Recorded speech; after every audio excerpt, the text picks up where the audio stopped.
மேடையில் இருக்கிற எல்லா பெரியவங்களுக்கும் நண்பர்களுக்கும் இங்கே வருகை தந்திருக்கின்ற பத்திரிகை இணையதள தொலைக்காட்சி சேர்ந்த பெரியவங்களுக்கும் நண்பர்களுக்கும் முதல்ல என்னுடைய வணக்கங்கள்.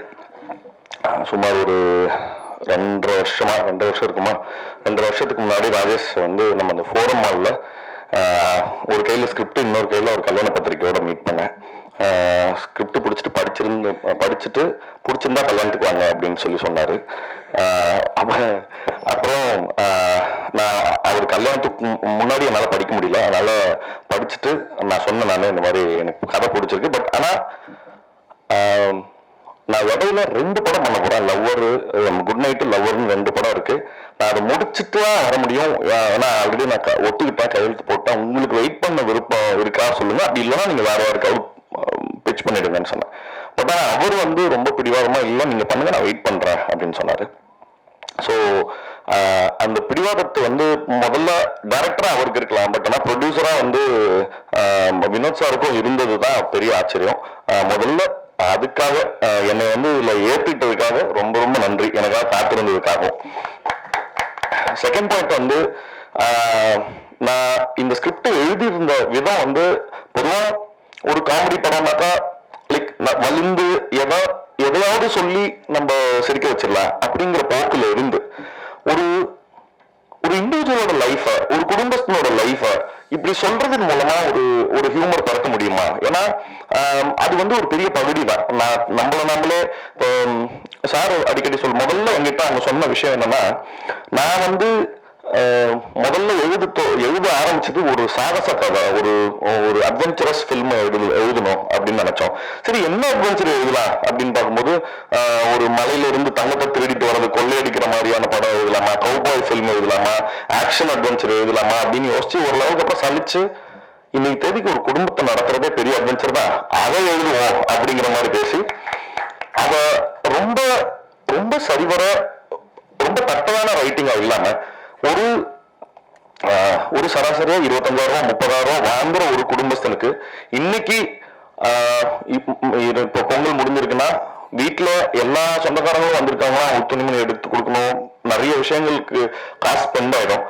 அடுத்த இந்த 15 நாள் என்ன பண்றதுன்ற உட்கார்ந்து தென்னையில உட்கார்ந்து இருக்கிற ஒரு மனநிலைமையா ரொம்ப தத்ரூபமா எடுத்து காமிக்கணுங்கிறதுக்காக எழுதப்பட்டது. பட் அந்த உணர்வு வந்து எனக்கு பயங்கரமா ரொம்ப எப்படின்னா படிக்கும்போது எப்படி இருந்ததோ அன்னைக்கு செட்ல போயிட்டு மற்ற நடிகர்கள் அதே மாதிரி அந்த செட்ல இருந்த சமயத்துல இந்த சிச்சுவேஷன் நீ ஃபேஸ் பண்ணுனா என்னால ரொம்ப ஈஸியா ரொம்ப ரொம்ப பதட்டத்தோட அவங்களோட மனநிலைமைய உணர முடிஞ்சது. நிச்சயமா பாக்குற ஆடியன்ஸ் எல்லாருக்குமே அதே அவங்களுடைய நிலைமையை பார்த்து அவங்களே சிரிச்சுக்கிறதுக்கும் நிறைய சமயங்கள்ல கண் கலங்குறதுக்கும் இந்த படம் வந்து நிச்சயமா அவங்களுக்கு அதுக்கான வாய்ப்பை ஏற்படுத்தி கொடுக்கும் அப்படிங்கிறது என்னோட நம்பிக்கை. செகண்ட் பாயிண்ட், இந்த படத்துல ஒர்க் பண்ண நிறைய முதல்ல நடிகர்கள்ட்ட வந்து ஆரம்பிச்சிடறேன். சோமனா வந்து நான் வந்து சோமனாவோட பெரிய ஃபேனு. நான் அவர்கிட்ட சொன்னேன், நான் இந்த பருத்தி வீரன்ல கஞ்சா கருப்பு சொல்லுவாரு, இனி யாரும் என்னை அழிக்க முடியாது, என்னையே அழிச்சுக்கிட்டா தான் உண்டு அப்படின்பாரு. அந்த மாதிரி வர வெள்ளிக்கிழமை குடும்பஸ்தனும் வருது, அவருக்கு கிளாஸா அவரே வந்து பாட்டில் ராதாவே இறக்குறாரு. அதனால வாழ்த்துக்கள்னா டபுள் தமாக்கா வெள்ளிக்கிழமை இன்னைக்கு. இன்னொரு முக்கியமான விஷயம் சொல்லணும்னா, நான் பாட்டில் ராதான்ற படத்தையும் பார்த்துட்டேன். நான் ஒரு படம் பார்த்து எமோஷனலா அழுதுங்கிறது ரொம்ப ரேரான ஒரு சம்பவம். அந்த படம் வந்து அவ்வளவு அற்புதமா எடுத்திருந்தாங்க. அந்த படத்தினோட படக்குழுவினருக்கு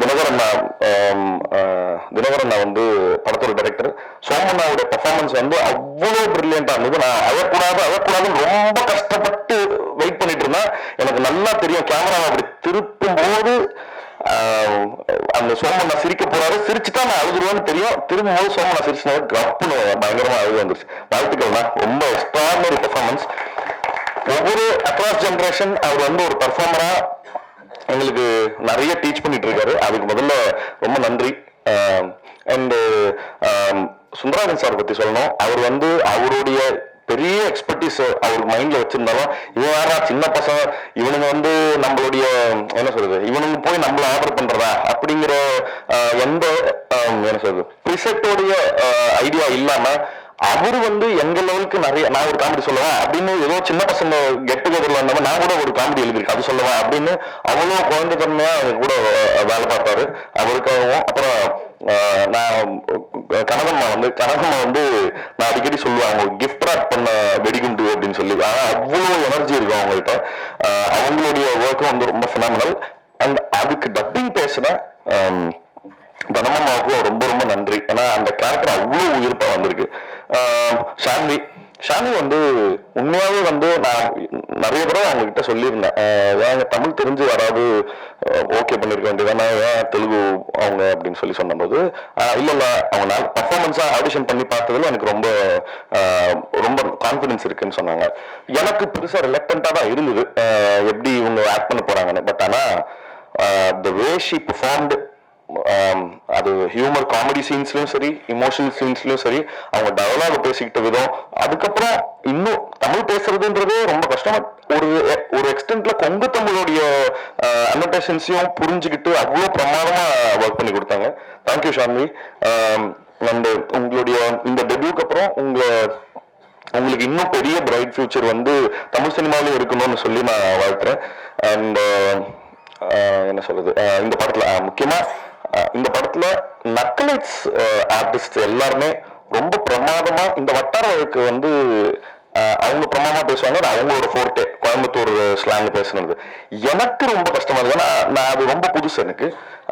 அதை பிரமாதமா வந்து எனக்கு நிறைய சமயங்கள்ல சொல்லி கொடுத்த இந்த படத்துல இருக்க நிறைய ஆர்டிஸ்ட், முக்கியமா ஃபர்ஸ்ட் வந்து முத்தமிழ். ஏன்னா முத்தமிழ் கூட தான் எனக்கு நிறைய சீன்ஸ் இருந்தது. முத்தமிழ், அப்புறம் ஜென்சன் சாரு, அனிருத், இந்த மாதிரி எக்கச்சக்கமான ஆர்டிஸ்ட் வந்து நிவே, அப்புறம் எனக்கு அக்காவை நடிச்சிருக்காங்க நிவேல இருந்து எல்லாருமே எனக்கு வந்து பயங்கரமா கோச் பண்ணாங்க.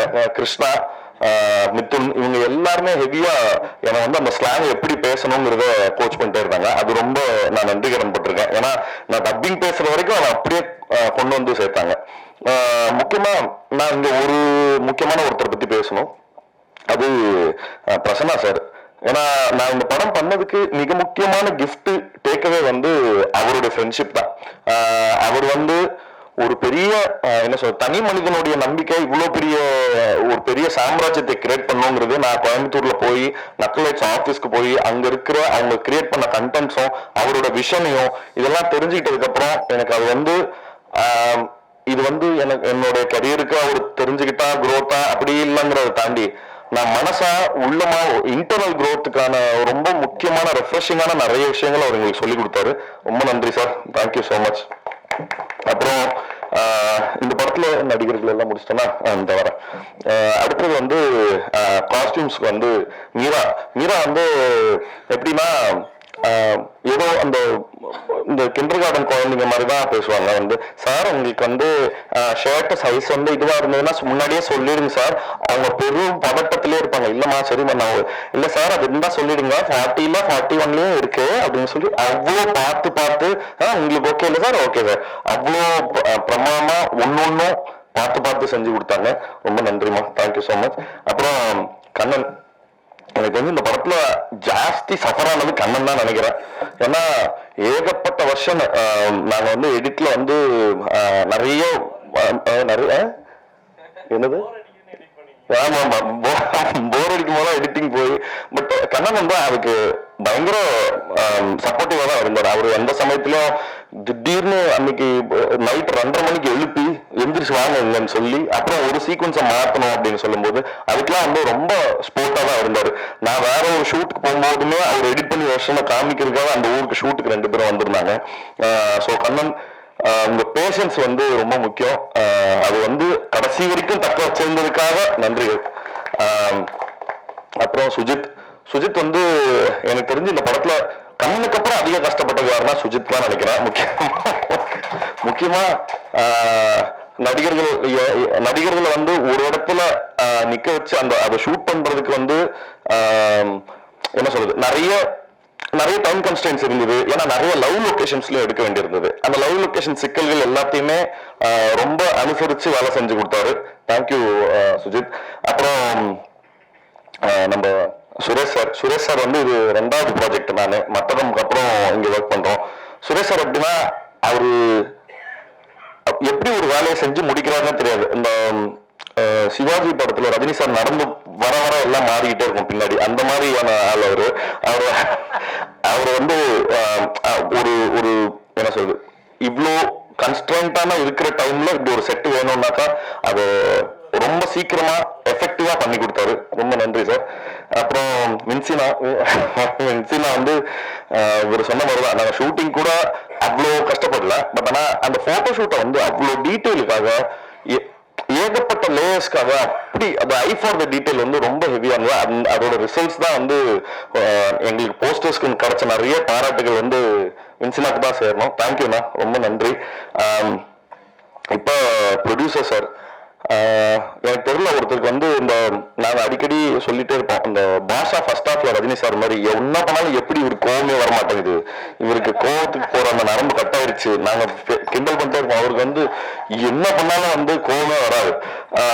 அவ்வளோ அவ்வளோ கனிவான கைண்டான ஒரு பர்சனை பார்க்கறது வந்து இன்னைக்கு ரொம்ப எனக்கு வந்து இப்ப யோசிச்சு பார்த்தா, இது வரைக்கும் அவர் பேசின வார்த்தை, என்கிட்ட பேசின மொத்த வார்த்தையும் சேர்த்தாலே வந்து ஒரு பஸ் டிக்கெட் பின்னாடி எழுதிடலாம், அவ்வளவுதான் பேசியிருப்பாரு.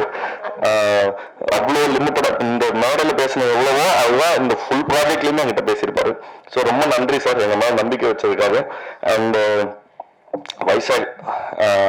வைசாக் கிட்ட நாங்க ஃபர்ஸ்ட் ராஜேஷ் தான் வந்து என்கிட்ட சொன்னாரு, இந்த மாதிரி வைசாக் தான் வந்து இந்த படத்துக்கு மியூசிக் அப்படின்னு சொல்லி. நான் வைசாக் கிட்ட சொன்னேன், இங்க பாருங்க, காமெடி ஃபிலிம்ஸுக்கு ஜென்ரலா ஒரு டெம்ப்ளேட் மியூசிக் இருக்கும், அதை நம்ம யூஸ் பண்ணிக்க வேண்டாம். நம்ம ராஜேஷும் நானும் ஏற்கனவே பேசி வச்சிருந்தது என்னன்னா, எப்படி ஒரு அட்வென்ச்சர் ஃபிலிம், ஒரு ஆக்ஷன் ஃபிலிமுக்கான மியூசிக் எப்படி இருக்குமோ அப்படி இருக்கலாம் காமெடிக்கு அப்படின்னு சொன்னேன். பட் அதை வந்து கிராக் பண்றதுக்கு, ஏன்னா அவர் வழக்கத்துக்கு மீறி ஒண்ணு பண்ணணும்ன்றதுனால அதை கிராக் பண்றதுக்கு ரொம்ப கஷ்டப்பட்டாரு. பட் ஆனா கஷ்டப்பட்டாரு தவிர்த்து கிவ் அப் பண்ணல, தொடர்ந்து அதை ஒர்க் பண்ணி முடிச்சாரு. தேங்க்யூ வைசாக், உங்களுக்கு பெரிய பெரிய பெரிய லைஃப் இருக்கும் அப்படிங்கிறது, இருக்கணும் அப்படிங்கிறது என்னோட ஆசை.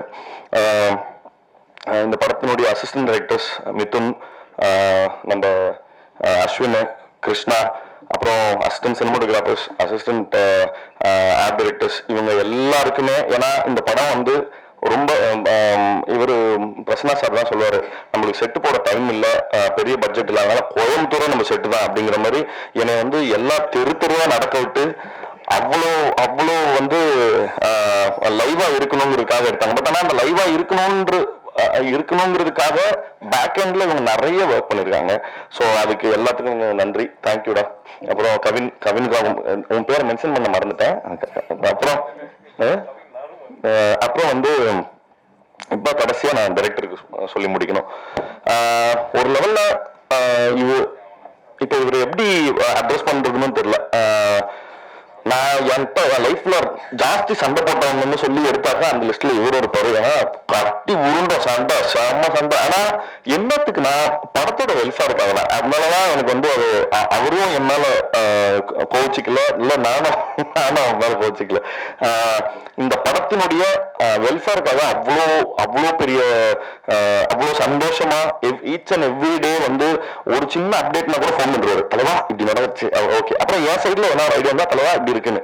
ஸோ அந்த ரிலேஷன்ஷிப் வந்து இன்ன வரைக்கும் அவ்வளோ சந்தோஷமா மெயின்டைன் ஆனதுக்கு ராஜேஷனோட ஸ்பிரிட் ரொம்ப முக்கியம். ஏன்னா வேற யாராவது இருந்தா அந்த நான் சண்டை போட்டதை வந்து ரொம்ப இவரு பாருங்க, ஆனா அவர் என்ன புரிஞ்சுட்டாருன்னா, இல்ல அவன் படத்தோட வெல்ஃபேருக்காக தான் சொல்றான் அப்படிங்கறத ரொம்ப சரியான சென்ஸ்ல புரிஞ்சுக்கிட்டதுக்காக ரொம்ப ரொம்ப நன்றி. இது தொடர்ந்து நாங்க அடுத்தடுத்து வேலை செய்யறதுக்கான பாலமா வந்து இந்த குடும்பஸ்தனா அமைஞ்சதுங்கிறதுல பெரிய சந்தோஷம். அப்புறம் டைரக்டர் ராம் சாரும் சரி, தேசிங் சாரும் சரி, நாங்க ஷூட்டிங் பண்ணிட்டு இருக்கும் போதே வந்து ரஷஸ் எல்லாம் பார்த்துட்டு வந்து எங்கிட்ட வந்து நிறைய சொல்லியிருக்காங்க, இந்த படம் நீங்க பண்ணிருந்த இந்த சீன் நல்லா இருக்கு, அந்த சீன் நல்லா இருக்கு அப்படின்னு சொல்லி. தொடர்ந்து வந்து ஒரு வேலிடேஷனுக்காக வேலை செய்யும் போது ஒரு வேலிடேஷன் இருக்கணும்ல, யாராவது வந்து தம்பி நல்லா பண்றப்பா அப்படின்னு சொன்னா ஒரு நிறைவோ ஒரு நிம்மதியோ கிடைக்கும்ல, அதை வந்து தொடர்ந்து கொடுத்ததுக்காக ரொம்ப ரொம்ப நன்றி சார். அண்ட் எப்பவுமே என்னுடைய இன்னைக்கு வந்து கனி மேடம் சொன்ன மாதிரிதான், ஒரு சினிமா மேல ஆசைப்பட்ட ஒரு பையன் இப்படி சினிமால அதாவது ஒரு சின்ன பேரை எடுக்கிறதுக்கே வந்து ஒரு பெரிய ஆதரவு தேவை. அந்த சின்ன பேரை எடுக்கிறதுக்காக இவ்வளவு பெரிய ஆதரவு கொடுத்த உங்க எல்லாருக்கும் ரொம்ப ரொம்ப நன்றி. ஏன்னா தொடர்ந்து என்னுடைய எல்லா படங்களுக்கும் சின்ன சின்ன முயற்சியை கூட நீங்க பெருசா பாராட்டி எழுதுனது தான் என்னை வந்து அடுத்த ஏதாவது நல்ல தொடர்ந்து நல்ல வேலைகளை செய்யறதுக்கு வந்து என்னை ஊக்குவிச்சுட்டே இருக்கு. தேங்க்யூ. என்னைக்குமே ரொம்ப கிரேட்ஃபுல்லா இருக்கேன் அதுக்கு. அண்ட் கனிமம் உங்களுக்கும் ரொம்ப நன்றி, இவ்வளோ அழகா ஹோஸ்ட் பண்ணி கொடுத்ததுக்கு. வந்திருந்த எல்லாருக்கும் ரொம்ப ரொம்ப நன்றி. ஜனவரி 24 அன்று இந்த படம் திரையரங்குகளில் ரிலீஸ் ஆகுது. நிச்சயமா படம் பார்த்துட்டு எப்படி இருக்குன்னு சொல்லுங்க. வணக்கம்.